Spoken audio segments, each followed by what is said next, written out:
Voice of America Washington سے عالمی خبروں کے ساتھ میں ہوں عائشہ تنظیم۔ عراق کی نئی پارلیمان کا پہلا اجلاس مختلف دھڑوں کے درمیان اختلافات کی وجہ سے اسپیکر کے انتخاب کے بغیر ہی ملتوی ہو گیا۔ یہ انتخاب اس نئی حکومت کے قیام کا پہلا قدم ہے جسے سنی جنگجو گروپ ISIL کا مقابلہ کرنا ہے۔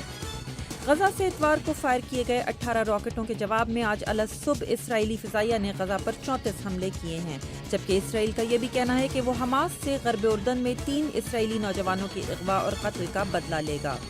ترکی کی حکمراں جماعت نے اگست میں ہونے والے ملک کے پہلے براہ راست صدارتی انتخابات کے لیے وزیر اعظم رجب طیب ایردوان کو امیدوار نامزد کیا ہے۔ ناقدین کا کہنا ہے کہ مسٹر ایردوان طاقت اپنے ہاتھوں میں مرکوز رکھنا چاہتے ہیں۔ اور ہزاروں افراد آج ہانگ کانگ میں جمہوریت کے حق میں مظاہروں میں حصہ لے رہے ہیں۔ 1997 میں آج کے روز برطانیہ نے ہانگ کانگ کو چین کو واپس کیا تھا۔ یہ تھیں عالمی خبریں وائس آف امریکہ واشنگٹن سے۔